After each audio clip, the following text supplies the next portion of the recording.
లోకంలో ఇది ఒక పెద్ద సమస్య. ఎరా నేను నీకెందుకు కనపడతానంటాడు. తాతగారు ఏమి ఉరే ఎలా ఉన్నావు అనొచ్చు కదా, అండవు.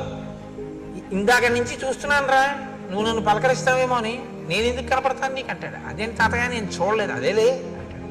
ఎందుకు ఆ మాట? ఎలా మనవడా ఎలా ఉన్నావు అని ఈయన అనకూడదా ముందు? అంటే నేను తాతని, నేను పెద్దవాడిని, ఈ మధ్యనే వీడికి ఉద్యోగం వచ్చింది, వీడు నన్ను పలకరించట్లేదు, వీడికి అతిశయం ఎక్కువైపోయింది. ఇది నీ మనసులో భావన. పాపం ఆ పిల్లడు చూడలేదు.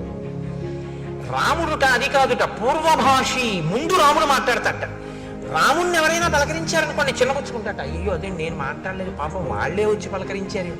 నువ్వు అందరినీ రాముడే ఏమో బాగున్నారా, ఏమన్నా అయ్యా బాగున్నారా అని రాముడే పలకరిస్తాట. పూర్వభాషి అంటే ఇంకోళ్ళు నన్ను పలకరించడం, నేను వాళ్ళని పలకరించాలి కదా ప్రేమగాని చిరునవ్వుతో పలకరిస్తాట.